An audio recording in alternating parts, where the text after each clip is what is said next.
Ô, Lito, qual que é a história mais louca que você conhece da aviação, assim? Ou a história que te marca mais, assim? Mas eu acho que a mais louca seria assim, que você fala assim, caraca, mano, inacreditável isso. A história mais louca também virou vídeo no meu canal. E é uma história maravilhosa. Ela é louca mais pelo sentido de humanidade que ela contém do que pelo que foi feito mesmo. É a história de um cara que se perdeu no Oceano Pacífico. Ele estava com um aviãozinho, desses aviãozinhos que fazem. Teco-teco. Aquele É. que você tava pilotando lá no Decola Lito? Mais ou menos como aquele, só que é Tá. para fazer pulverização de lavoura, Que é aquilo, é sabe? pequenininho. Aham. É pequenininho, monomotor. E o carinha, ele tava. Alguém na Austrália comprou esses aviões da Califórnia. E ele tinha que levar, né? Atravessou o Oceano Pacífico inteiro Naquele aviãozinho? naquele aviãozinho Cê é louco. para entregar lá. Ele tinha o É, juízo não, perfeito. não tem avião cegonha, né? Pra levar. Mas esse cara tava no juízo perfeito? Tava, ia ganhar uma grana para levar esses aviões lá. Então o que eles fazem? O tanque do produto químico, eles Mete de encheram de gasolina, aí faz a modificação no avião e passa a alimentar o motor. Então ele fazia etapa de 8 horas de voo num negocinho desse tamanho, sentado lá. E aí, na penúltima etapa, ele tava decolando ele em um ala, né? Eles sempre voavam em dois. Tá? Qualquer problema, um tá sabendo socorre do o outro ali, né? Porque se caiu no mar, bicho, aí até achar é que nem uma leija. Aí o outro já tá com a posição ali. E aí na decolagem o amigo sofreu um acidente. E aí ele volta, pousa, e aí não aconteceu nada com o amigo, né? Mas. E aí o amigo fala: não, vai embora você, porque senão a gente vai perder o dinheiro. A gente tem que entregar esses aviões lá. Pelo menos entrega um, a gente ganha metade do dinheiro. E aí ele resolveu ir sozinho. E essa navegação que é feita em cima do mar, com um avião pequeno assim, você navega como se fosse um barco. Ou você usa um sextante para se mover pelas estrelas, ou você vai fazendo cálculo de vento, para onde o vento está jogando teu avião. Eu tenho que chegar em tal ponto a tal hora, se eu não chegar. E no mar é muito difícil. Cara. Então ele pegou muito vento de frente assim, e ele chegou num ponto em que ele estava com um instrumento adaptado que teria que apontar para uma ilha qualquer. E aí ele chegou naquele ponto lá e o negócio começou a apontar para um lugar qualquer. Aí ele foi naquela direção, mas o instrumento estava apontando para o lugar errado. Era um lugar nenhum. E ele chegou lá e não tinha nada. E ele viu que qualquer frequência que ele colocasse, a antena apontava para o mesmo lugar. Então, Falou, ferrou. Fudeu. ferrou. Tô no meio do oceano, não sei onde eu tô. E aí ele entra... Existem rádios em avião, que um rádio você conversa com outro piloto usando uma determinada frequência, que é uma distância assim, de 200 milhas, dá 300 e poucos quilômetros. Existe um rádio de ondas curtas, que esse você fala muito longe. Então ele fez um anúncio no rádio de ondas curtas, falando, ó, eu não sei onde eu tô perdido no meio do oceano e eu achei que eu tava indo para Auckland, na Nova Zelândia, mas não vejo nada. Não... E aí, um piloto ouviu ele transmitindo isso no rádio. Um piloto de DC-10 que tinha decolado da Nova Zelândia. E aí ele resolveu ajudar. DC-10 é o quê? Um avião grandão? É um avião grandão. Eram 3 motores. Hoje quase não tem mais voando hoje em dia. Mas ele é um avião grande. Tá. E aí o piloto falou com os colegas dele, pô, vamos ajudar a procurar esse cara aí. Aí vou falar com os passageiros também. E ele tinha saído com mais combustível do que era necessário para fazer aquela rota da Nova Zelândia. Acho que ele estava indo para a Austrália também, para Sydney. E aí, quando ele falou para os passageiros, ó, tem um cara perdido e eu quero ajudar a encontrar.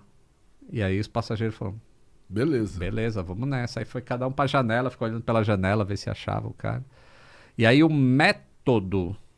Como é que você acha um aviãozinho desse uma tamanho? agulha no palheiro. Agulha no palheiro, no meio do oceano. E aí o método que o cara usou é fantástico. Que cara, o piloto, Piloto do que avião ajudar. grandão? Tipo do 747? do 747. Primeiro ele teve que convencer esse pilotinho a falar assim, ó, não voa mais para lugar nenhum. Fica fazendo aí voando em círculo. O cara já tá há mais de 8 horas voando. Nossa. Ele falou, pô, se eu voava em círculo, assim... O que combustível vai acabar. ele queria ir para qualquer lugar, assim, para ver se encontrava alguma coisa. Aí como é que você convence uma pessoa? Não, fica voando em círculo aí que eu vou te encontrar. Que eu vou achar. No meio do oceano. Quer que eu continue? Lógico. E aí, esse cara falou, bom, eu preciso saber se ele tá a norte ou a sul da gente, ou a leste ou oeste. E aí ele pediu pro cara assim, ó, pega o seu avião e aponta em direção ao sol. Aí o piloto apontou em direção ao sol. E ele pegou o avião dele e apontou em direção ao sol também. Ele falou, põe a mão e conta quantos dedos tem da linha do horizonte até a altura do sol. E aí o cara botou a mão assim e contou 4 dedos. E ele contou menos dedos do que o cara. E aí ele falou, bom, então eu já sei que o cara tá a sudoeste da gente. Porque a Terra não é plana. É redonda. E então, dependendo da latitude que você tá e da altitude, vai ter uma distância do Sol em relação ao horizonte. Porque o Sol não se põe ao mesmo tempo em todos os lugares. Então, se falta mais tempo para ele se pôr em algum lugar, então você sabe se aquele está a leste ou oeste de você, ou se está a norte ou sul. E aí ele falou, bom, esse cara tá para cá, mas eu não sei ainda se está mais para a esquerda ou mais para a direita. E ele virou o avião naquele sentido. E aí foi chamando pelo rádio que só dá para ouvir quando está mais perto, que seria essas 200 milhas aí. Aí tem uma hora que esse rádio funciona. Aí o cara responde por esse rádio. Aí ele marcou um ponto no mapa, assim, bom, aqui eu sei que eu tô a 200 milhas de algum lugar. E aí ele voou mais 200 milhas para cá, até a hora que ele perdeu a comunicação. Perdi. Aí ele marcou mais um ponto. Aí ele virou o avião para cá, e aí marcou um terceiro ponto. Aí tirou a mediatriz desses 3 pontos e falou, esse avião tá mais ou menos por aqui. E ele virou o avião dele para lá, e deu 4 horas e pouco de busca nesse aviãozinho pequeno. E o piloto já estava desistindo. Assim, ele falou, pô, depois de 8 horas com aquele barulho, sem poder se mexer dentro de um assento daquele tamanho, o cara já ia desistir. Chegou a hora que ele desiste da vida, assim, fala, vou pousar na água mesmo. E se encontrar, encontrou. Se não encontrar, não encontrou. Mas a conversa desse piloto com ele consegue manter o carinha voando. E aí... Ele acha? Isso, aí depois entra mais um ponto, assim, né? Ele pede pro piloto dar exatamente a hora que ele tá vendo no relógio dele. Aí ele vê a hora que ele tá vendo no avião dele e vê a hora que tem uma ilha lá perto, qual a hora que aquela ilha tem. E aí ele calcula pelo tempo de pôr do sol, mais ou menos a posição que o cara tá, e pede para uns navios irem para aquele lugar. E aí o cara... Tem uma hora que o aviãozinho avista umas luzes e fala, puta, achei uma ilha. E ele vai naquela direção, mas não era uma ilha, era um navio. E aí, como ele passou em cima do navio, aí o navio sabe a posição que ele tá. E aí ele deu a posição, aí o DC-10 veio, e aí guiou esse aviãozinho até o aeroporto lá. Quando o cara pousou, acho que era mais de 16 horas de voo já. Nossa! Ele pousou, acabou o combustível, o motor apagou. Cara, que demais. Caraca, que história louca. O título dessa... Tem muito mais detalhes nessa história, mas o título do vídeo é A Melhor História de Aviação de Todos os Tempos. E é um caso real e esse comandante, depois eu preciso contar uma outra história que ele fez. Teve um acidente em um voo para a Antártica que eles faziam voos panorâmicos. E ocorreu um acidente no Monte Erebus, na Antártica. E aí... Quando foi fazer a investigação, foi erro de piloto. Se o cara entrou... Se você entra com o avião totalmente controlável no chão, é erro de pilotagem. Existe uma categoria para isso, inclusive.